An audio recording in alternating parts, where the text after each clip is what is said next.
வணக்கம் பிரபஞ்சத்தின் உறுப்பினர்களே. நம்மில் நிறைய பேருக்கு பிரபஞ்ச சக்தி என்று ஒன்று உண்டா?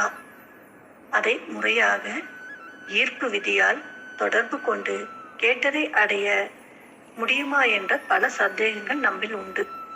நீங்கள் உங்களை எதுவாக நினைக்கிறீர்களோ அதுவாகவே நீங்கள் ஆகின்றீர்கள் என்று கூட பிரபஞ்ச ஈர்ப்பு விதியே. அதுவும் ஒரு விதமான பிரபஞ்சத்தின் ஈர்ப்புதான். உங்கள் தேவை என்ன என்பதில் மிகவும் தெளிவாகவும் உறுதியாகவும் ஆழமாகவும் சிந்தித்து இருந்தால் பிரபஞ்ச சக்தியால் நீங்கள் கேட்டது நிச்சயம் கிடைத்தே தீரும். எப்பொழுதும் நமது எண்ணங்களுக்கு நல்லதாகவும் நேர்மறையாகவும் இருந்தால் நல்லதே நடக்கும். பிரபஞ்சத்தால் நமது உணர்வுகளின் அதிர்வுகளை மட்டுமே உணர முடியும்.